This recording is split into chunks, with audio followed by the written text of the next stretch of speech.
জিবরাইল আমিন জান্নাতের মধ্যে গেলেন। বোরাক নবীজিকে মেরাজে নিয়ে যাবেন। বোরাকটা একটু জাকজমক সুন্দর হতে হবে। বোরাক হাঁটতেছেন, বোরাক নেওয়ার জন্য জিবরাইল আমিন জান্নাতের মধ্যে হাঁটতেছেন, এইভাবে লাফালাফি করে। আরেকটার কাছে গেছে, বোরাক লাফালাফি করে। এইভাবে হাঁটতে হাঁটতে হাঁটতে হাঁটতে যখন কর্নারের মধ্যে গেলেন, জিবরাইল আমিন তাকায়া দেখলেন একটা বোরাক চোখ দিয়ে শুধু পানি পড়তেছেন, পানি পানি, আর চামড়াগুলো হাড্ডির সাথে লেগে গেছেন। জিবরাইল আমিন অবাক হয়ে গেলেন, আশ্চর্য হয়ে গেলেন। জিবরাইল আমিন ডাক, দেখো বোরাক, প্রত্যেকটা বোরাক কত সতেজপূর্ণ, গোস্তওয়ালা, কত জাকজমক, আর তুমি জান্নাতি খানা খাই, তোমার এই অবস্থা কেন? ও বোরাক, তোমার এই অবস্থা কেন? তোমার চামড়াগুলো কেন হাড্ডির সাথে লাগে গেলেন? এবার বোরাকটার জবান খুলে যায়। বোরাক ডাক, দেখো জিবরিল, আমার এই অবস্থা হওয়ার কারণটা কি তুমি জানতে চাও কি না? হ্যাঁ হ্যাঁ, আমি জানতাম চাই। এবার ওই বোরাকটা ডাক, দেখো জিবরাইল, ও জিবরাইল আমিন, আমিও স্বতঃস্ফূর্ণ ছিলাম, অনেক শক্তিশালী ছিলাম।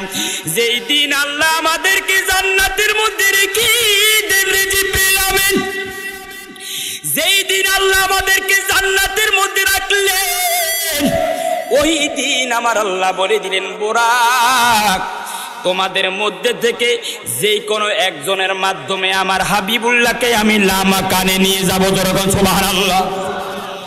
আওয়াজ কমে, আরো জোরে কোন সুবহানাল্লাহ। মাত্র কয়টা বাজে? 10টা। এখন যদি আওয়াজ হয় সামনে তার কিয়ামত হয়ে যাবে। গোরস্থান বানায় না, একটু আওয়াজ করেন। এখন জিবরাইল কয়, কিরে জান্নাতি খানা খাই তো চামড়াতে হাড্ডির সাথে লাগে গেছে, তোর এই অবস্থা কেন?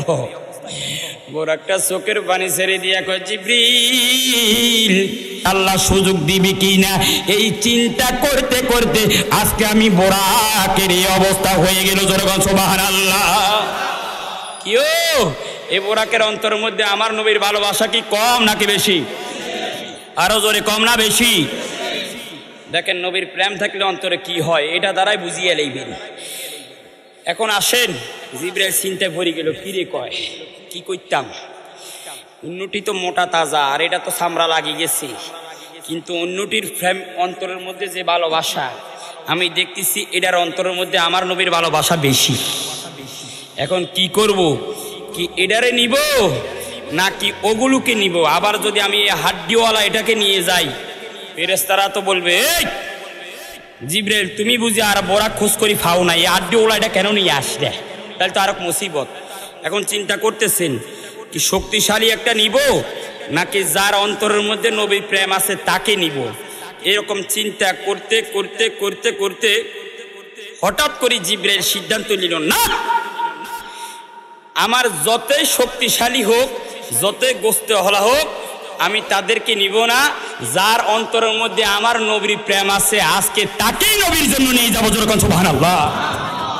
এই কথা বলে জিবরাইল বলে, এ বোরাক, চলো আজকে আমি তোমাকে নবীর জন্য নিয়ে যাব, তোমার অন্তরের মধ্যে নবীর প্রেম আছে।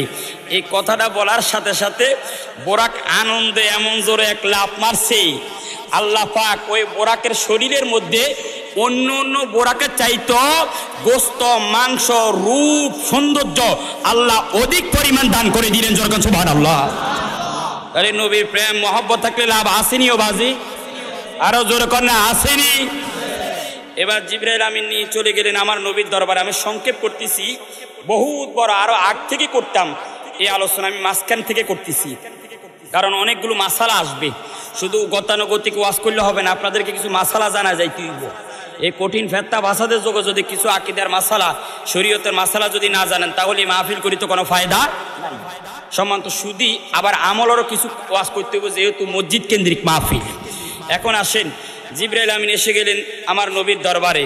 তাফসীরে রুহুল বয়ানে আছে, আমার নবী ওই সময় ছিল উম্মে হানির ঘরের মধ্যে, এক বর্ণনা আছে। আরেক বর্ণনা ছিল আমার নবী ছিলেন ওই হাতিমে কাবার মধ্যে। জিবরাইল আমিন আসলেন বোরাক নিয়ে, আমার নবী উম্মে হানির ঘরের মধ্যে আরাম করতেছেন। উম্মে হানির ঘর থেকে আমার মদিনার নবীকে তুলে জিবরাইল আমিন জমজমের কাছে নিয়ে গেলেন। জোরে করে সুবহানাল্লাহ। আল্লাহ اللهم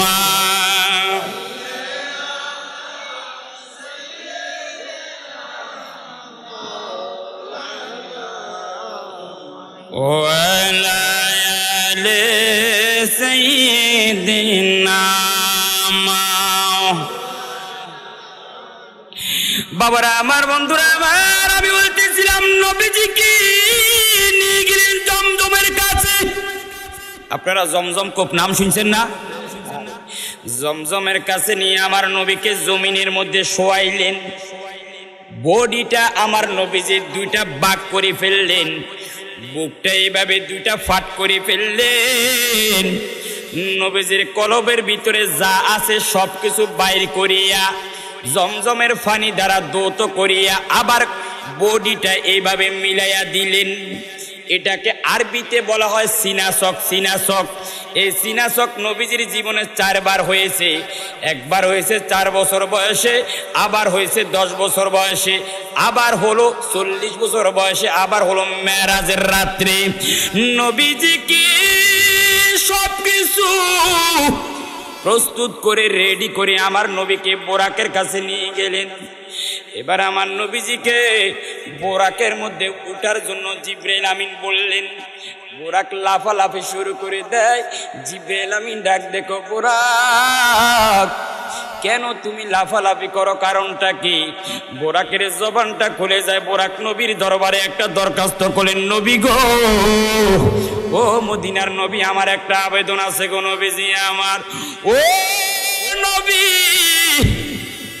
কাল কিয়ামতের ময়দানে আপনি তো উম্মতের জন্য দেওয়ানা, আপনি তো উম্মতের জন্য পাগল।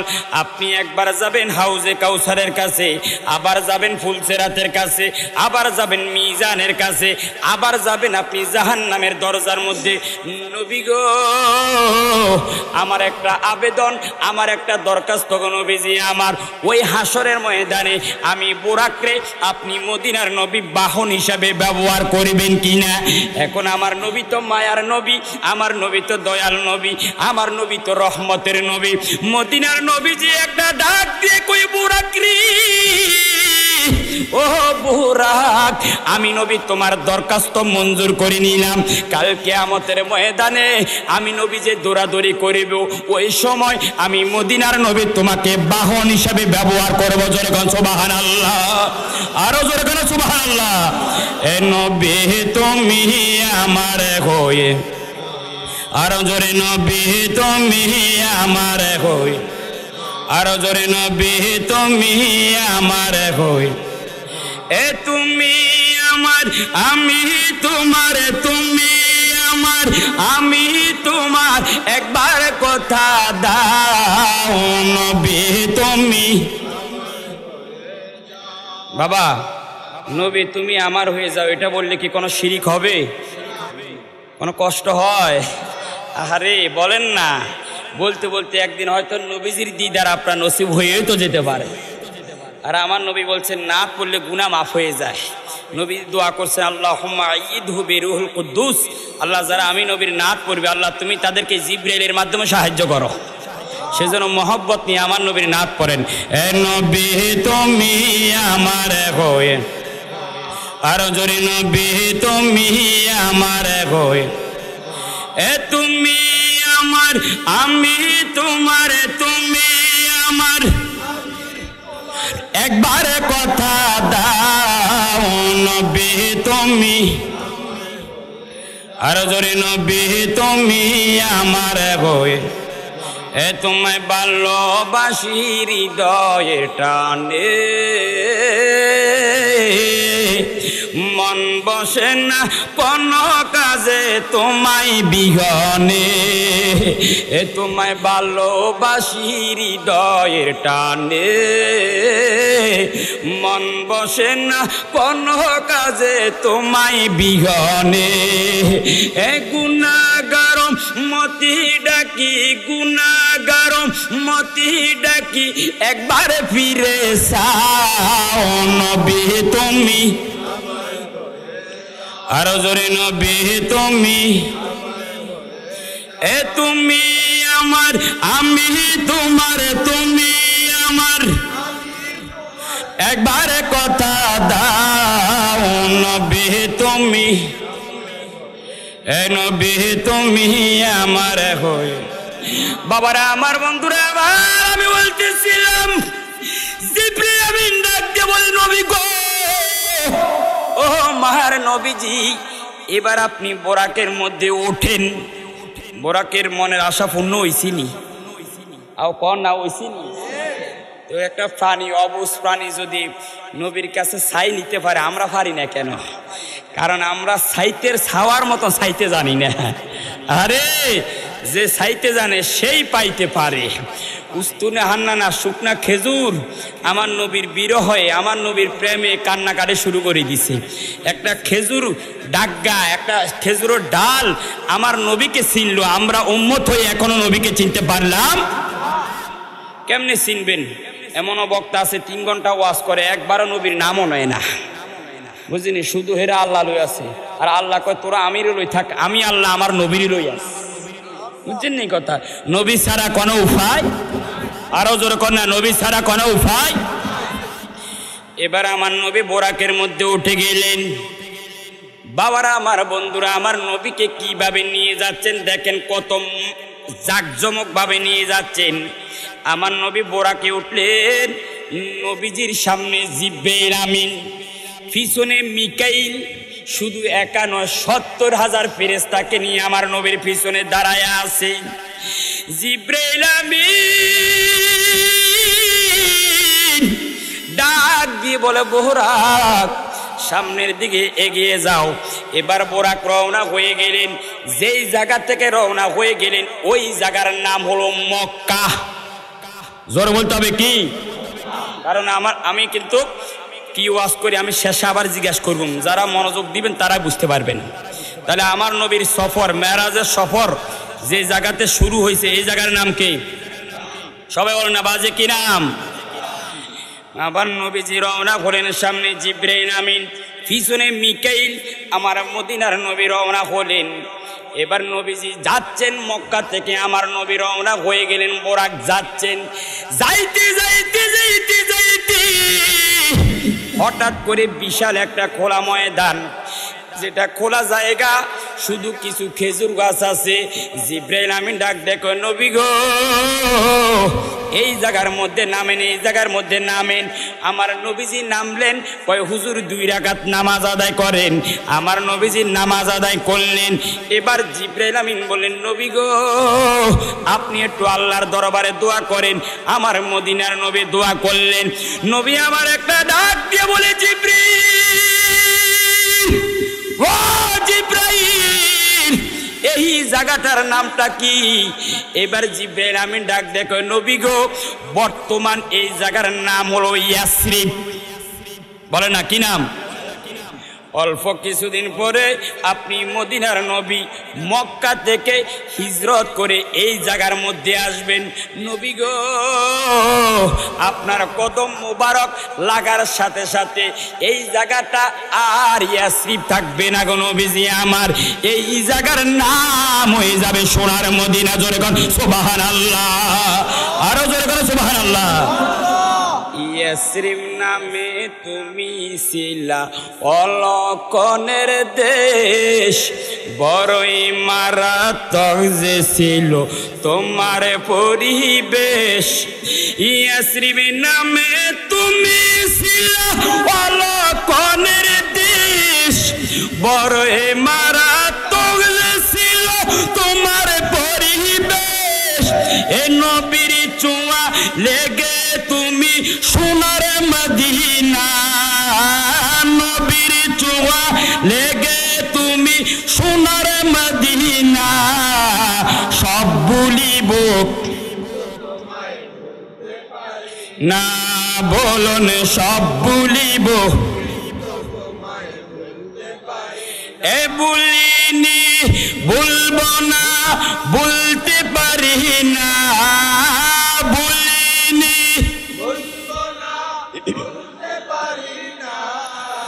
সব ভুলিব কিন্তু তোমায় সোনার মদিনা, আমার প্রাণের মদিনা, সোনার মদিনা। তাহলে মনে রাখবেন। কথা বলেন কাবাজি, কথা কইেন না। তাইলে মনে রাখবেন, আমার নবীর যে জায়গা থেকে মেরাজ শুরু হয়েছে এই জায়গার নাম কি বলছিলাম? সবাই কয় না, অনেকে চুপ করি আছে, কইলে মনে গুণ হইব মনোবাজি। আমি যে জোর আওয়াজ করি, আপনি যদি এন এক আওয়াজ করেন আপনারা টোকাই ফাইতুন। আরে বাবা রে, তো বলে হুজুর আমরা তো টিয়া দিব না, আমরা পয়সার কাঙ্গাল ন। আমি এত এত এত নিচে পাইবেন না, সবার আমরা এক কাতারে মানবেন না, নামায়েন না। আমরা শিক্ষক, আমার হাজার হাজার ছাত্র আছে আল্লাহর রহমতে আপনাদের দোয়ায়। কথা বুঝলেন? সব আলেম আর পয়সার কাঙ্গাল থাকে না। যদি সবাই পয়সার কাঙ্গাল হয়ে যাইতো তাহলে এই দুনিয়াতে আর ইসলাম এলেম থাকতো না। কথা বুঝলেন? আমরা যখন স্টেজে উঠি তখন আমাদের চিন্তা থাকে কিছু শিখে দেওয়া, কিছু জানাই দেওয়া, এটাই থাকে আমাদের মূল উদ্দেশ্য। তো সমান্ত সুদি সময়ের আলোকে অনেক সময় সময়ের উপর ডিপেন্ড করি, আলোচনা দ্রুত হয়ে যায় অথবা আলোচনার মোট মাইন্ড অন্যরকম হয়ে যায়। তারপরে যাক, ইনশাআল্লাহ আমরা আমাদের আলোচনা গতানুগতিকভাবে চলতে থাকবে। তবে বাজি আপনার একটু কথা বলতে হবে, যদি কথা না কোন ওয়াজ করা যাইতো না। আমি শুরুতে বলছিলাম, তাইলে আমাদের এই সফর শুরু হয়েছে যে জায়গার নাম, ওই জায়গার নাম কি? মক্কা। আরো জোরে কোন কি? মক্কা থেকে রওনা হয়ে সর্বপ্রথম যে জায়গায় নবী নামছেন এই জায়গার নাম হলো ইয়াসরিব তথা মদিনা। বলে না কি? এবার জিবরিল আমিন ডাক দিয়ে কয়, আয়াকা ইয়া রাসূলুল্লাহ, আয়াকা ইয়া হাবিবাল্লাহ, মদিনার নবী গো, ও দয়াল নবীজি, আবার আপনি উঠে যান বোরাকের মধ্যে। আমার নবী বোরাকের মধ্যে উঠলেন। বোরাক যাচ্ছেন যাচ্ছেন, যাইতে যাইতে যাইতে যাইতে হঠাৎ করে জিবরাইল আমিন ডাক দেখো, বোরাক এই জায়গার মধ্যে একটু থামি যাও। বোরাকটা থামি গেলেন। এবার জিবরাইল আমিন ডাক দেখো, নবী গো এই জায়গার মধ্যে একটু নামাজ পড়েন। আমার নবীর নামাজ পড়লেন। ও নবী এখানে একটু দোয়া করেন। আমার নবী দোয়া করলেন। ও নবী ওই দেখা যায় একটা মাজার, ওই মাজারটা একটু জিয়ারত করেন। আমার নবী জিয়ারত করলেন। নবী আমার ডাক দিয়ে কই, জিবরিল, ও জিবরাইল এই জায়গাটার নামটা কি? কয় হুজুর এই জায়গার নাম হলো মাদাইন। মাদাইন না কি নাম? আরো জোরে কি নাম? আমি যা বলতেছি একটা আমার মন করা বলতেছি না, সব এটার মধ্যে আছে। আর আরেকটা কিতাবের নাম বলে দিই, সেটা হল আল বাদায়া ওয়ান নিহায়া, তারিখের কিতাব, আমার নবীর জীবনীর উপর অসংখ্য খুব সুন্দর চমৎকার। আরেকটা কিতাব আছে রহিকুল মাখতুম, আল্লামা সুফি রহমান মুবারক করি, যদিও বা ওনার আকীদা আমাদের সাথে বেমিল আছে, কিন্তু ওখানের মধ্যে খুব চমৎকারভাবে উল্লেখ করেছেন। আরেক কিতাব আছে নসরুত্তিব, এই কিতাব লিখেছেন কওমিদের গুরু ঠাকুর আশরাফ আলী থানভী। এই নসরুত্তিবের মধ্যে পরিপূর্ণভাবে কথাগুলো আছে, যদিও বা হেরা মানে না আর কি। একটা কথা মনে রাখবেন, আজকে বলে দিই, যারা আমার নবীর মেরাজকে মানবে না তাদের ঈমান থাকবে না। কারণ মেরাজ এটা কোরআন দ্বারা প্রমাণিত। মেরাজকে অস্বীকার করলে কোরআনকে অস্বীকার হয়ে যাবে। বোঝেন নাই কথা আপনারা? আর মেরাজকে যারা মানবে না তাদের নামাজ পড়ার কোনো অধিকার নাই। কারণ আমরা নামাজ পাইছি নবীর মেরাজের মাধ্যমে। কি বলেন ঠিক না? তাহলে যারা নবীর মেরাজকে মানবে না তাদের নামাজ পড়ার কোনো অধিকার নাই। সেই জন্য মেরাজকে মানতেই হবে যদি সে ইমানদার দাবি করে। মেরাজকে মানতেই হবে যদি সে নামাজ দাবি করে। তাহলে মেরাজ ব্যতীত ইমানদার এবং নামাজি কোনোভাবে দাবি করা যাবে। আল্লাহুম্মা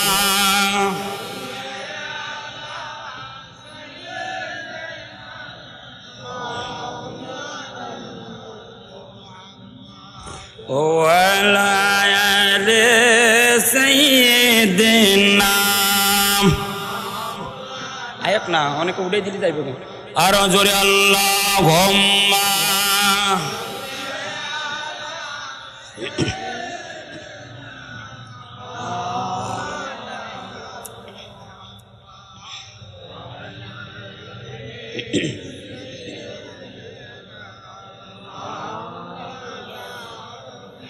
আমার ভাই বারবার কয় হুজুর সামনের দিকে আনান, কিন্তু আমি কোনো মাহফিলে এইভাবে সামনের দিকে আনাইতাম চাই না। কিলে জানেননি, এই সামনের দিকে আনাইতে গেলে অনেকে উড়ি জায়গা।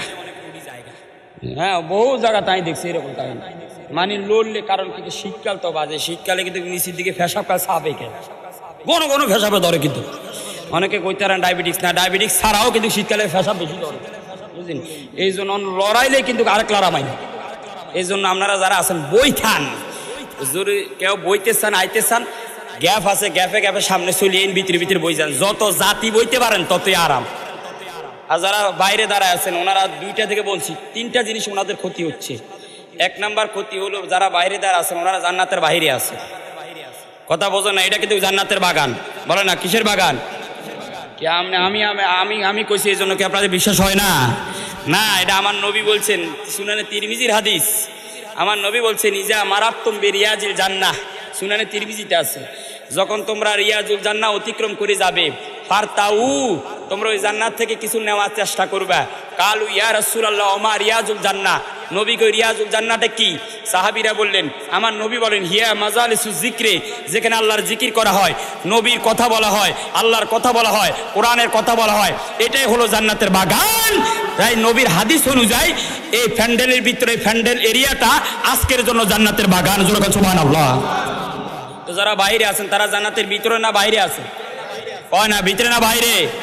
তাইলে যারা বাইরে আছেন ভিতরে আসি, তাইলে এক নাম্বার তারা জান্নাতের অধিবাসী হয়ে গেল।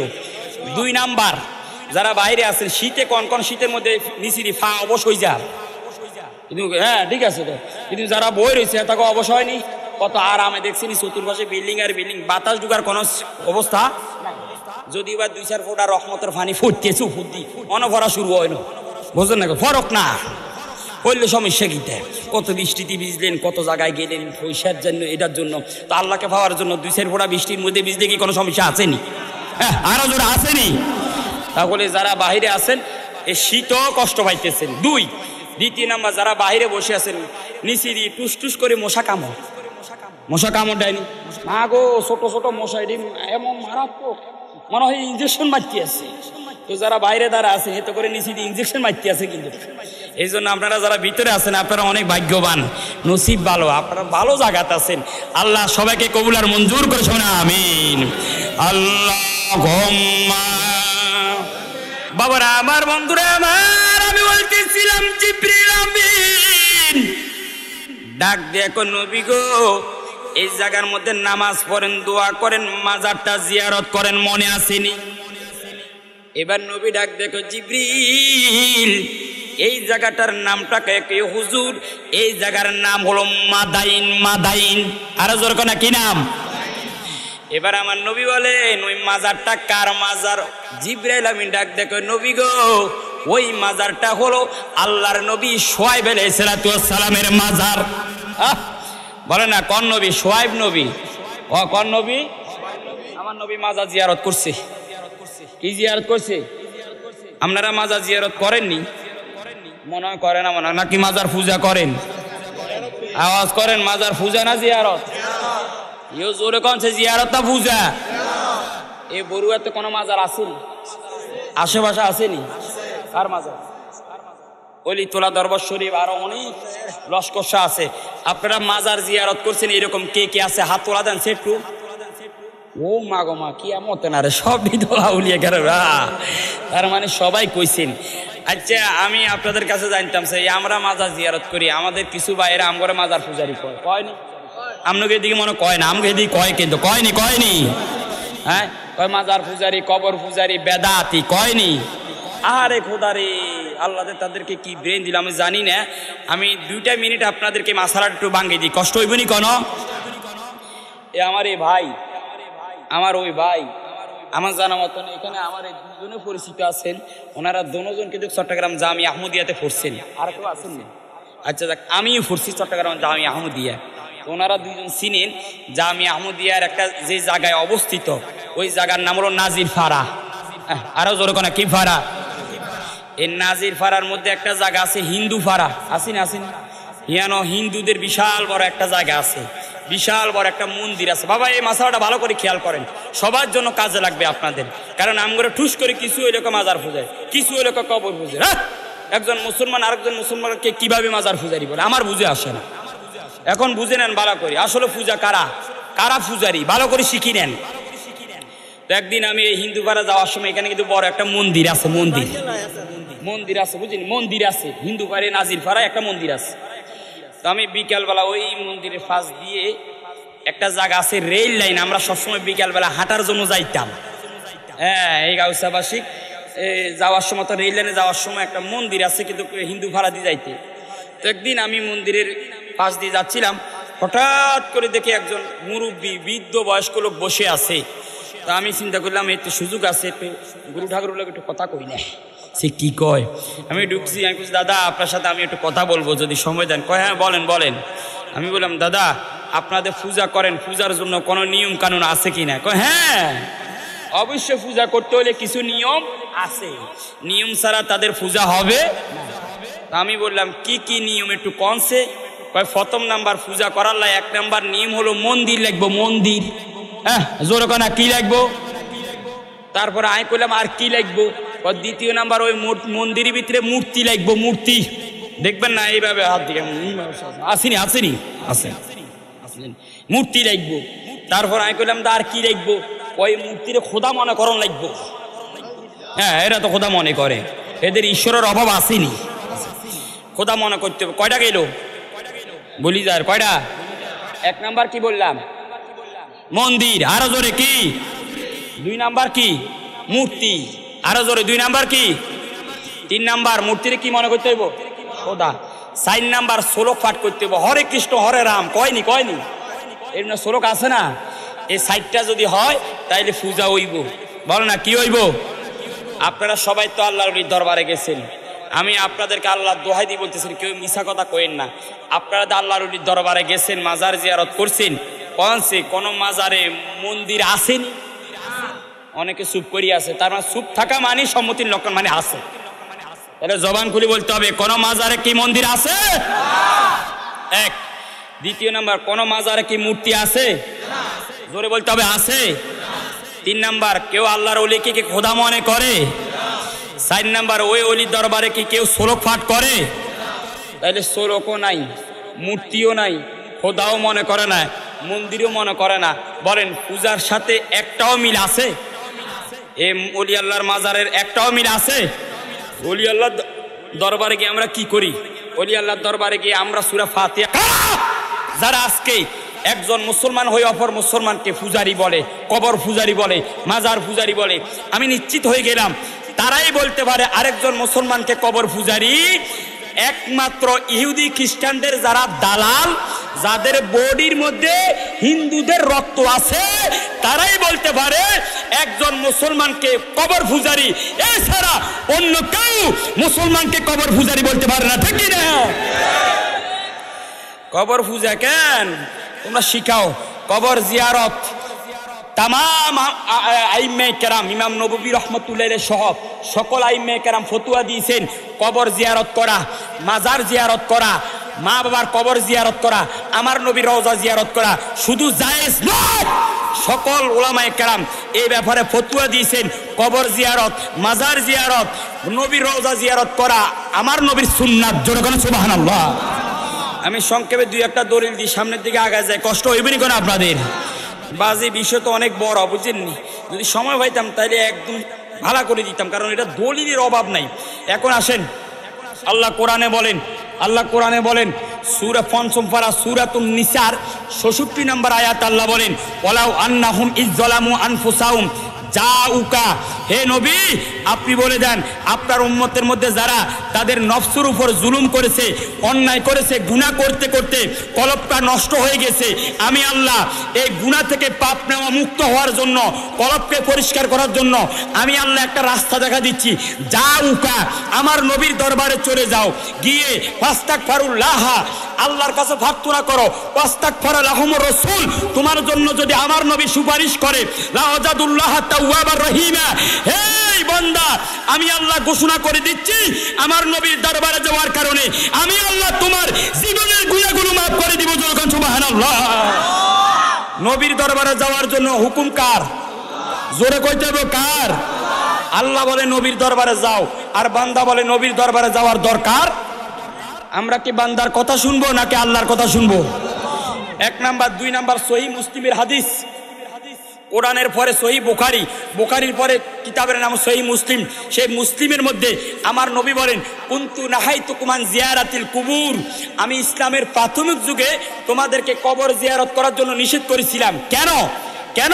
কারণটা হলো ইসলামের প্রাথমিক যুগে কাফের মুসলমানদের কবর একই জায়গায় ছিল, সেই জন্য নবী বলছেন তোমরা কবর জিয়ারত করিও না। যখন মুসলমান এবং কাফেরদের কবর আলাদা আলাদা জায়গায় হয়ে গেছে, আমার নবী বলেন আল আনফা জুরুহা, এখন থেকে তোমরা দলবদ্ধভাবে কবর জিয়ারত করো। জোরে বলো সুবহানাল্লাহ। 2 নাম্বার গেল।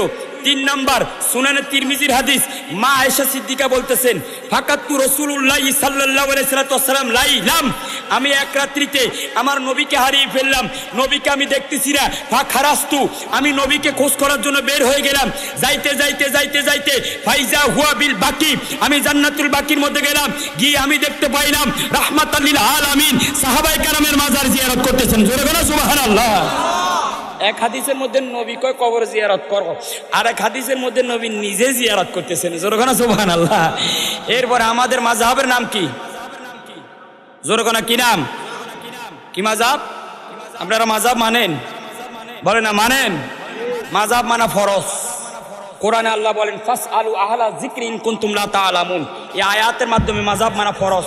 আমি সেই দিকে যাচ্ছি না। ইমামে আজম আবু হানিফা রাহমাতুল্লাহ আলাইহি, এই বাবা, ইমামে আজম কে? যার 2 ঠোঁটের মাঝখানে 50,000 হাদিস মুখস্থ ছিল। ইমামে আজম কে? যিনি বাইতুল্লাহর ভিতরে ঢুকে এক পায়ের উপর ভর দিয়ে 15 পারা কোরআন তেলাওয়াত করেছেন, আরেক পায়ের উপর ভর দিয়ে পুরো আল্লাহর কোরআন তেলাওয়াত করে ফেলেছেন। ইমামে আজম কে? যিনি 1 বার নয় 10 বার নয় 55 বার বাইতুল্লাহ জিয়ারত করেছেন, 55 বার আমার নবীর রওজা মুবারক জিয়ারত করেছেন। সুবহানাল্লাহ। সেই ইমামে আজম আবু হানিফা রাহমাতুল্লাহ আলাইহি, ওনার কিতাব নাম হলো কাসিদাতুন নুমান। এই কিতাবের প্রথম দিক দিয়ে ইমামে আজম সেই ইরাক থেকে আমার নবীর দরবারে গেলেন। আহারে, নবীর দরবারে গিয়ে বলতেছেন, আমার নবীর দরবারে রওজার সামনে গিয়ে বলতেছেন, ইয়া সাইয়্যিদা সাদাত, হে সৌভাগ্যশীলদের সরদার নবী, জি তুকা কাসেদান, আমি নিয়ত করে ইরাক থেকে আপনার দরবারে আসলাম। নিয়ত করে আমার দেশের কিছু মোল্লারা কয় নিয়ত করে মাজারে যাওয়া যাবে না। কয়নি শাহজালালের মাজারে নিয়ত করে যাইতো না। তো নিয়ত করে যেহেতু যাওয়া যাবে না, তাহলে তুই শ্বশুর বাড়িতে তো যাইতেছিস। আমরা যখন শ্বশুর বাড়ি যাই তো নিয়ত করি না মনে মনে। নিয়ত মানে মনে মনে সংকল্প করি আমি আজকে শ্বশুর বাড়ি যাই, এটাই হলো নিয়ত। তো যারা বলে নিয়ত করে যাওয়া যাইবো না, তারা শ্বশুর বাড়ি যাইতে ইচ্ছো না, তারা বাজারে যাইতে ইচ্ছো না, কারণ তাদের ফতুয়ার মাধ্যমে তারা ধরা। আর ইমামে আজমের মতন ব্যক্তি তিনি বলতেছেন, আরে কাসেদান, আমি নিয়ত করে আমি ইরাক থেকে আমার নবীর দরবারে আসলাম। কেন? আরজু রেদাকা, ও নবী, আপনার সন্তুষ্টি অর্জন করার জন্য। ওয়াহতেমামি হেমাকা, নবী গো, আপনার জন্য আশ্রয় পাওয়ার জন্য আপনার দরবারে। বলেন সহিহ মুসলিমের হাদিস, আমার নবী বলছেন কবর জিয়ারত করো। সুনানে তিরমিজির হাদিস, নবী নিজে জিয়ারত করতেছেন। ইমামে আজমের মতন ব্যক্তি যদি রাসূলুল্লাহর রওজা মুবারক জিয়ারত করতে পারেন, বলেন কবর জিয়ারত করা, মা বাবার কবর জিয়ারত করা, আউলিয়া কেরামের মাজার জিয়ারত করা, আল্লাহ রাসূলের রওজা মুবারক জিয়ারত করা জায়েজ নাকি না জায়েজ? আরো জোরে বলতে হবে জায়েজ। কোন টুক্কা মৌলবীর কোন ফতুয়া শোনা যাবে? যেটা আমাদের বাপ দাদারা করে আসছেন, কোরআন হাদিসে আছেন, আমরা করতেছি, কিয়ামত পর্যন্ত চলতেই থাকবে। দুরূদ শরীফ আল্লাহুম্মা।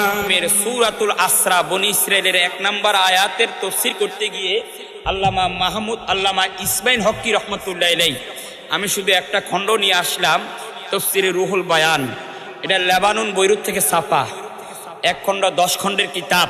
আল্লামা ইসমাইল হক্কি রহমতুল্লাহ আলাইহি তাফসীর রুহুল বয়ানের মধ্যে উল্লেখ করেছেন, আমার নবীজির এখানে খুব চমৎকারভাবে তিনি উল্লেখ করেছেন। দেখেন এখানে বলতেছে ইন্নাল মেরাজুহু, নিশ্চয় মেরাজ, নবীজির মেরাজ, ইন্নাল মেরাজুহু আলাইহিস সালাতু ওয়াস সালাম, নিশ্চয় নবীজির মেরাজ আরবাআ ও সালাসুনা মাররাতিন, আমার দয়াল নবীজির মেরাজ টোটাল হয়েছে 36 বার। আরো জোরে কর না, কয়বার? 36 আরবাআ ও সালাসুনা, 33-36 নবীজির টোটাল মেরাজ কয়বার? আরো জোরে, কয়বার? 36 বার। এর মধ্যে 33 বার স্বপ্নে, 1 বার সরাসরি লামাকানে। 33 বার স্বপ্নে, একবার সরাসরি কি লা মাকানে, আমার নবীর মেরাজ। তাহলে আজকে থেকে যদি কেউ প্রশ্ন করে মেরাজ কয়বার হয়েছে টোটাল, বাবা আরো জোরে কোনা কয়বার, একটু জোরে করলে আমার থেকে ভালো লাগবে, আপনারা মুখস্থ হয়ে যাবে। টোটাল মেরাজ হয়েছে 34, 33 বার স্বপ্নে, একবার সরাসরি, বলে না একবার। এবার এই বাতিলের গোষ্ঠীর একটা দলিল দেয়, সহিহ বুখারীতে আছে। মা আয়েশা থেকে একটা দলিল দেয়। মা আয়েশা বলেন, মা ফাকাত্তু জাসাদা রাসূলুল্লাহি সাল্লাল্লাহু আলাইহি ওয়াসাল্লাম লাইলাম, যে মেরাজের রাত্রে নবীজির বডি মোবারক আমি আয়েশা থেকে হারিয়ে যাই নাই, অর্থাৎ নবীর বডি মোবারক আমার পাশে ছিল। তার মানে এটা দ্বারা বোঝা যায় আমার নবীর মেরাজ সরাসরি হয় না, স্বপ্নে হয়েছে। এই দলিল দিয়ে বাতিলরা আমাকে আপনাকে সাধারণ মানুষকে মাথা গোলা লাইব কিটারে পড়ে। সহিহ বুখারীর হাদিস অস্বীকার করা যাবে? আপনাদের খারাপ লাগে? আমাদের দেশের মানুষ আমি জানি সাধারণ মানুষ একটু সরের পাগল, তবে বাজি সরে যাওয়ার জন্য সময় লাগবে। শুরু থেকে টান মারলে আর ওইতো না, কথা বুঝ জায়গা মতন যাই না সর, বুঝুননি কথা। আমাদের মানুষের ধৈর্য একটু কম, তারপরে ধৈর্য ধরেন। জিয়ানো সোর মানা দরকার, ইয়ানো সোর মারগুম, জিয়ানো কোরআন হাদিসের আলোচনা করা দরকার, ইয়ানো কোরআন হাদিসের আলোচনা করতে হইব। আপনি আ জায়গা তু জায়গা সোর মারলে তো হইতো না, কি কন ঠিকই না? সেই জন্য অপেক্ষা করেন আপনারা। সম্মানিত সুধী, এখন দলিল দেয় মা আয়েশা বলেন নবীজির বডি মোবারক আমার থেকে হারিয়ে যায় নাই। এখন একটু আমি সমাধান দিয়ে দিই, ভালো করে খেয়াল করেন। মা আয়েশাকে বিবাহ করেছেন নবীজি, যখন বিবাহ করেন তখন মা আয়েশার বয়স হলো 6 বছর, বলে না কয় বছর? বিয়ে করেছেন মক্কায়, আরো জোরে কোথায়? আর মা আয়েশাকে যখন নবীজি ঘরের মধ্যে উঠেছেন তখন মা আয়েশার বয়স হলো 9 বছর। কয় বছর? আর মা আয়েশাকে নবীজি ঘরে আনছেন মদিনা, আরো জোরে কোন না কোথায়? এবার মনে রাখবেন, আমার নবীর সরাসরি মেরাজ হয়েছে মক্কা থেকে। নবীজির মেরাজ কোথা থেকে হয়েছে? যখন নবীজির মেরাজ সরাসরি হয়েছে মক্কায়, তখনও মা আয়েশা নবীর ঘরে আসে। আর নবীর ঘরে মা আয়েশা আসছে কোথায়? মদিনা, আরো জোরে করা কোথায়? আর নবীর মেরাজ সরাসরি হয়েছে কোথা থেকে? মক্কা থেকে। তার মানে এটা দ্বারা ক্লিয়ার হয়ে গেল মা আয়েশা যে মেরাজের কথা বলছে এটা সরাসরি মেরাজের কথা বলে নাই, বরং নবীজির স্বপ্নের মেরাজের কথা বলেছেন। জোরে বলো সুবহানাল্লাহ। এখন প্রশ্ন করতে পারেন, হুজুর আমার নবীর মেরাজ দিয়ে সরাসরি হয়েছে, দলিল কি? দলিল হলো আল্লাহর কোরআন। আল্লাহ বলেন বে আবদিহি, আব্দুল মানি বান্দা, বান্দা আমিও বান্দা, আপনিও বান্দা, উনিও বান্দা। বান্দা কাকে বলে? বান্দা হওয়ার জন্য দুইটা জিনিস লাগে। 1 নাম্বার রুহু লাগবে, আত্মা লাগবে। 2 নাম্বার বডি লাগবে। আল্লাহ জানেন আমার কিছু বান্দারা বে নবীন বলতে পারতেন, বে রসুলিন বলতে পারতেন। আল্লাহ জানে আমার বান্দারা আমার নবীর মেরাজকে সরাসরি মানবে না, অস্বীকার করবে। সেই জন্য আল্লাহ নবী বলেন নাই। সুবহানাল্লাযী আসরা বে আবদিহি জাগাত বে নবীন বলতে পারতেন, বে রসুলিন বলতে পারতেন। আল্লাহ রসুল বলেন নাই, আল্লাহ নবী বলেন নাই, আবদিহি বলছেন। এই জন্য আল্লাহ বলেন, হে পৃথিবীর মানুষেরা, বে আবদিহি আমি আমার হাবিবকে, আমি আমার নবীকে রুহু এবং বডি সহকারে সরাসরি লা মাকানে দিদার দিয়েছি। জোরে সুবহানাল্লাহ।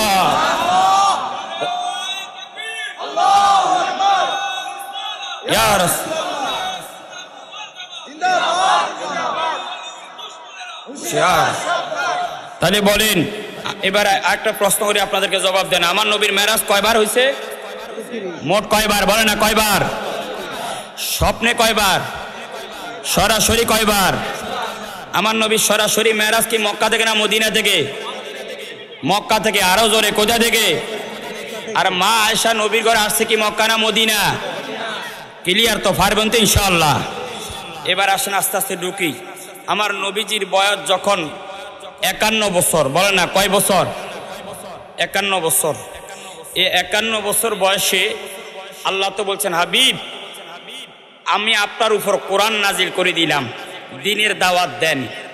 নবীজি দ্বীনের দাওয়াত দেওয়ার জন্য সুদূর তাইফে গেলেন। তখন নবীর বয়স 51। তাইফের ময়দানে যখন গেলেন, আহারে যখন দ্বীনের কথা বলতেছেন, তাইফের মানুষগুলো আমার মদিনার নবীকে পাথর নিক্ষেপ করা শুরু করে দিলেন। পাথর নিক্ষেপ করতে করতে করতে করতে আমার নবীজির প্রতিটা অঙ্গ পতঙ্গ ক্ষত বিক্ষত করে ফেললেন। দয়াল নবীজি এই অসুস্থ মন খারাপ নিয়ে আমার নবী তাইফের ময়দান থেকে আসলেন। বলেন, আমার নবীর মনটা কি ভালো নাকি খারাপ? আরো জোরে, ভালো না খারাপ? তখন নবীজির বয়স কত? 51। সবাই বলেন বাজি কত? এবার নবী যখন মক্কায় আসলেন, হঠাৎ করে আমার নবীজির সবচেয়ে আদরের চাচা, যিনি নবীজিকে লালন পালন করেছেন, হঠাৎ করে চাচা আবু তালিব ইন্তেকাল করছেন। এখন বলেন নবীর মন ভালো না খারাপ? একদিক দিয়ে তাইফের কষ্ট, আরেক দিক দিয়ে চাচা মারা গেছে, নবীর মন কি ভালো নাকি খারাপ? আবু তালিব ইন্তেকালের 1 সপ্তাহ পরে, আবু তালিব মারা যাওয়ার 1 সপ্তাহ পরে আমার নবীজির সবচেয়ে কলিজার টুকরা বিবি মা খাদিজাতুল কুবরা ইন্তেকাল করেন। এবার বলেন আমার নবীর মন ভালো নাকি খারাপ? একদিক দিয়ে তাইফের ময়দানের কষ্ট, আরেক দিক দিয়ে সাসার কষ্ট, আরেক দিক দিয়ে বিবির কষ্ট। নবী যেই দিকে যায় নবীর চেহারাটা মলিন, নবী যেই দিকে যায় নবীর চোখ দিয়ে পানি পড়ে, নবী যেখানে যায় নবীর মনটা খারাপ। আমি আপনাদের কাছে জানতাম চাই, বলুন আমার নবীর চেহারা কালো থাকুক, আমার নবীর মন খারাপ থাকুক, আমার নবী কান্না করুক, সেটা কি আমার আল্লাহ কখনো পছন্দ করে? জোরে বলতে হবে, করে? দুরূদ শরীফ বলুন আল্লাহুম্মা।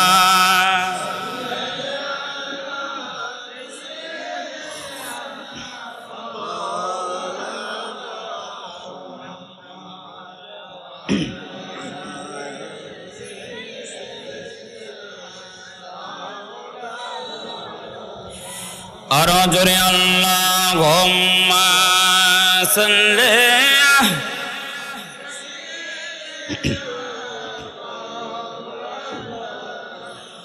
ওয়ালা আলি।